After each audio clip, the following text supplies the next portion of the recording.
मैं। बस अपनी ज़िंदगी मुझे दे दो और मैं तुम्हें आज़ाद करूँगा। लेकिन ये इन्हें नहीं चाहिए, ये उनके लिए बहुत मुश्किल है, ये तो इनके लिए बहुत कॉम्प्लिकेटेड है। लोग इस तरह की जगह में आते हैं, $200 भी खराब करते हैं और ज़िंदगी सोचते हैं अच्छी हो जाएगी और बहुतायत से भर जाएगी।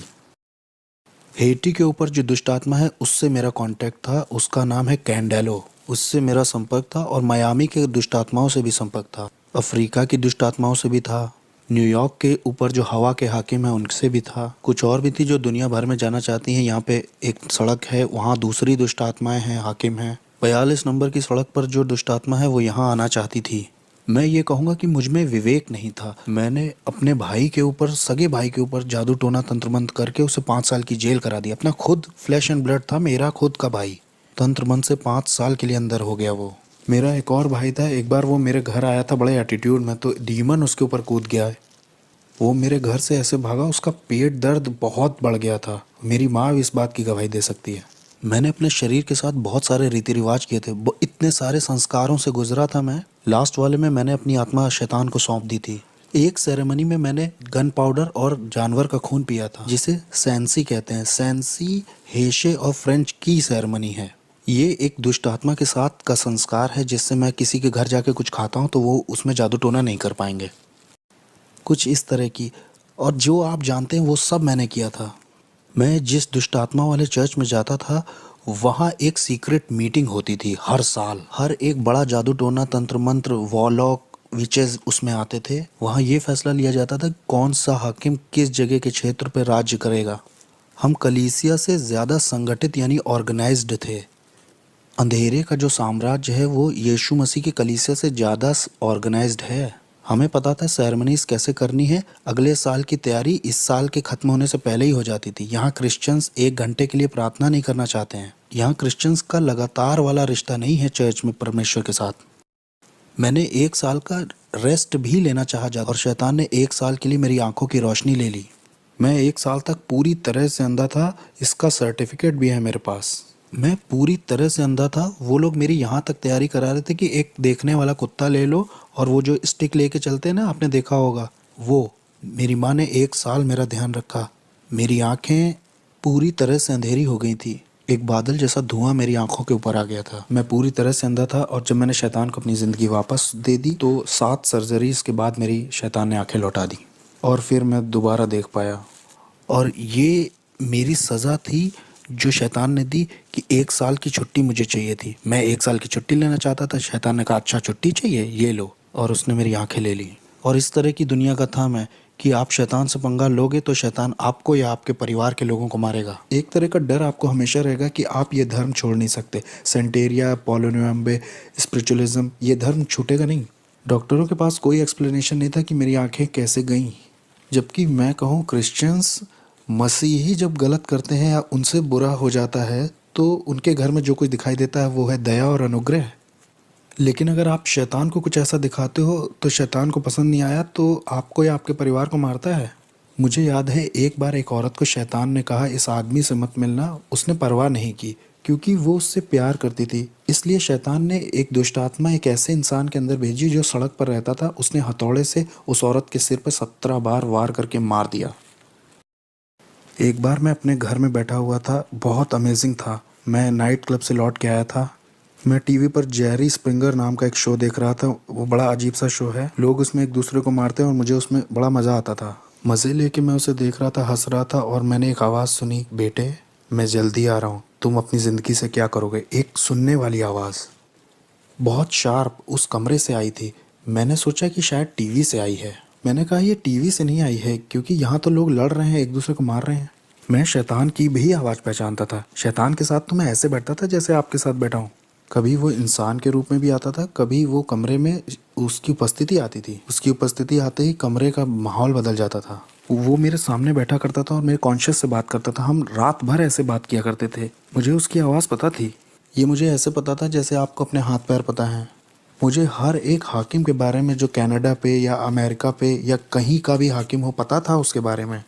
हर प्रिंसिपलिटी जो किसी मज़हब की थी वो भी मुझे पता थी, चाहे वो कोई ऑकल्ट हो, न्यू एज हो, बुद्धिज़्म हो, इस्लाम हो, सेंटेरिया हो या स्पिरिचुअलिज्म हो। मुझे हर एक दुष्ट आत्मा का पता था।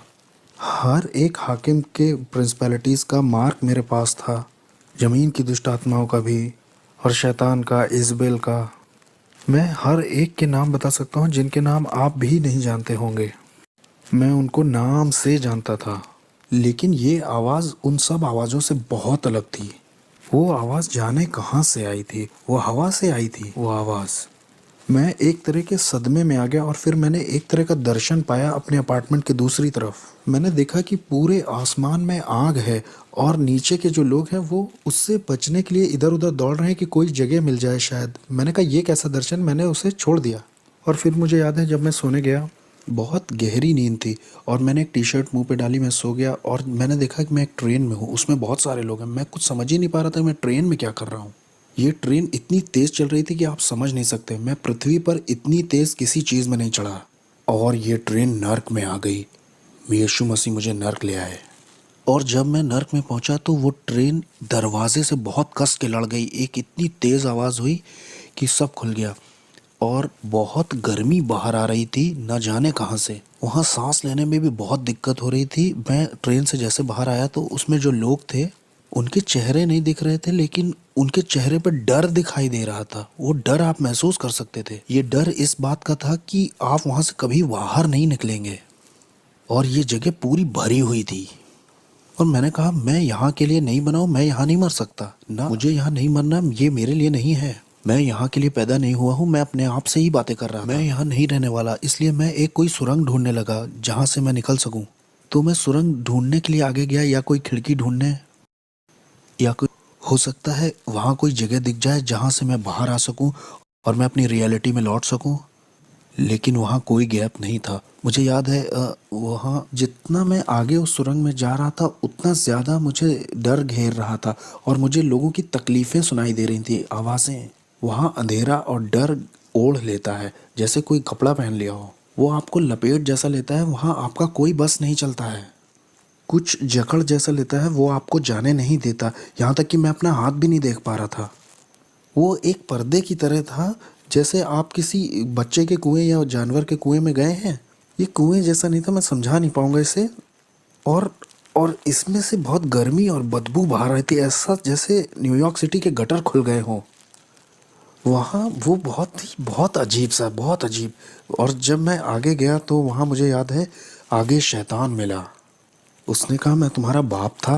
वो डिमोनिक टंग्स में बोल रहा था कि मैं तुम्हारा बाप था, मैंने तुम्हें सब कुछ दिया जो चाहिए था, मैंने तुम्हारी केयर की, मैंने तुम्हें आशीष दी, मैंने तुम्हें प्रोटेक्शन दी, मैंने तुम्हारे लिए लोगों को मारा है, तुम्हारे लिए सब कुछ किया, तुम्हें पावर दी, तुम्हें तुम्हारा नाम बनाया इस साम्राज्य में।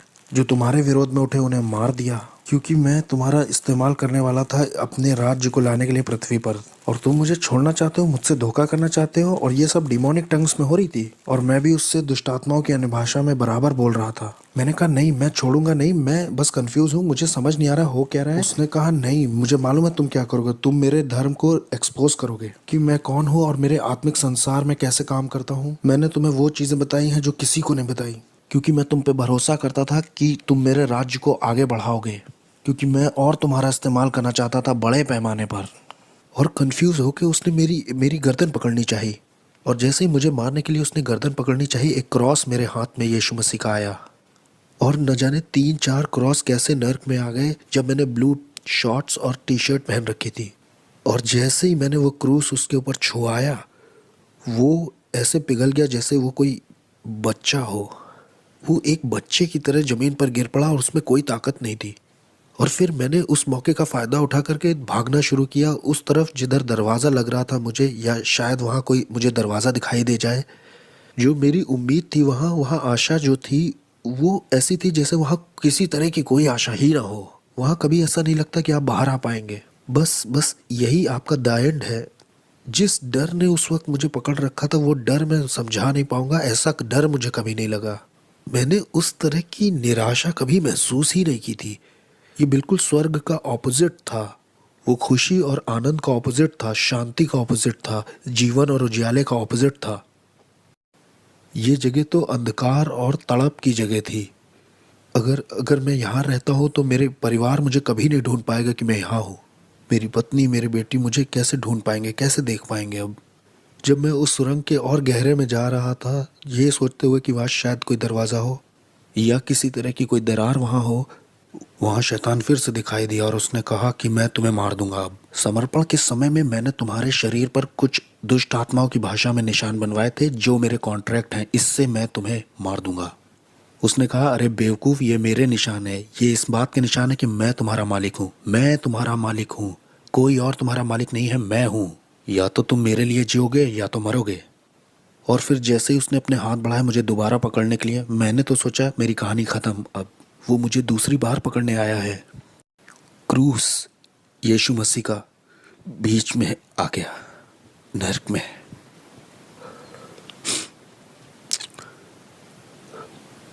कोई प्यार नहीं है क्रूस से बढ़ के, जो मेरे जैसे पापी के लिए आए नरक में। दाऊद कहता है कि अगर मैं अपना बिछौना अधोलोक में भी बिछाऊं तो उसे पता है। अनुग्रह और सच्चाई नरक में दिखाई दी। अनुग्रह और सच्चाई को मेरे बारे में पता था। अनुग्रह और सच्चाई की मेरी जिंदगी में एक योजना थी। मेरे गलत, शैतानी, घमंडी और खुदगर्ज और स्वार्थीपन का जब अंत हो गया नरक में, जब मेरा समय भी पूरा हो गया था, तब यीशु मसीह दिखाई देते हैं मेरे जैसे मिसफिट के लिए और कहते हैं, तुम्हारे लिए मेरे पास योजना है, मैं तुमसे प्यार करता हूँ जितना तुम सोच नहीं सकते। वो मुझे नरक में दिखाई दिए और जब मैं वापस आया, मेरी आत्मा शरीर में वापस आई, तब मैंने अपने घुटने टेके यीशु मसीह के नाम से। मेरे पास $1,00,000 का सामान था तंत्र मंत्र का, मैंने फेंक दिया। मैंने तंत्र मंत्र सब फेंक दिया। मैंने अंधेरे के साम्राज्य से जुड़ी हर एक चीज़ फेंक दी। हेटी के लोग और क्यूबा के लोग और मियामी, न्यूयॉर्क के लोगों ने सोचा कि इसे मार दे क्योंकि ये बहुत जानता है, क्योंकि इसे बहुत कुछ पता है, इसलिए इसे मारना चाहिए। हमें इसे मारना ही होगा क्योंकि ये बहुत कुछ जानता है। ये अब हम में से एक नहीं रहा, इससे मारना तो ज़रूर है। वो आए मुझे मारने के लिए, उन्होंने अपनी तरफ से कोई कसर नहीं छोड़ी। मैं दिन में सोने लगा था क्योंकि दिन और रात दुष्ट आत्माएं आती थीं और मुझे बहुत टॉर्मेंट करती थीं, बहुत सताती थीं। ये सब 30 दिन तक चलता रहा। 30 दिन तक वो मेरे गले को पकड़ते थे, वो मेरे बिस्तर को मुझे उठा के फेंक देते थे। मैं बिस्तर पर लेटे महसूस करता कोई मेरे बगल में लेटा हुआ है, बर्फ़ के जैसा कोई ठंडा, और जैसे मैं मुड़ के देखता तो मैंने डेविल को खुद देखा वहाँ लेटे हुए। ये सब चलता रहा 30 दिन तक, एक के बाद एक। मुझे सताया जा रहा था, टॉर्चर किया जा रहा था, पागल करने की कोशिश की जा रही थी, मेरे शरीर से मेरी आत्मा खींचने की कोशिश की जा रही थी। मैं रात में ऐसे डरता था जैसे रात में कभी नहीं डरा। 30 दिन तक मैं चिल्लाता रहा और मुझे प्रार्थना करना भी नहीं आता था, सिर्फ बोलता था जीसस जीसस जीसस। प्रार्थना आती नहीं थी तो वो बहन तो इस तरह से चर्च में प्रार्थना करती, लो वो भाई ऐसे प्रार्थना करता है। मैं सारी दुआओं को मिला जुला के करता था ताकि मैं अपनी ज़िंदगी के लिए लड़ सकूं। और एक दिन ऐसा हुआ कि मैं चर्च में आराधना कर रहा था और मेरे दिमाग में सवाल चल रहे थे कि क्यों तूने मेरे साथ ये सब होने दिया प्रभु। और उस दिन मैंने ये आवाज़ सुनी कि मैं देखना चाहता था कि तुम मुझसे कितना प्यार करते हो। और उसने कहा, मैं देखना चाहता था तुम कितना भरोसा करते हो मुझ पे। और उस दिन के बाद से शैतान कभी आगे को मेरे पीछे नहीं पड़ा। मैं यीशु के लिए एक इवेंजलिस्ट बन गया। तब से लेकर आज तक 14 साल हो गए हैं प्रभु की सेवा करते करते, और मैं इस चीज़ को किसी भी चीज़ से सौदा नहीं करूँगा। और मुझे पता है हालेलुया नाम की सड़क पर जॉन रिमेरेस का एक बड़ा बंगला है। एक दिन वो कहेगा, तेरा स्वागत है विश्वास योग्य दास।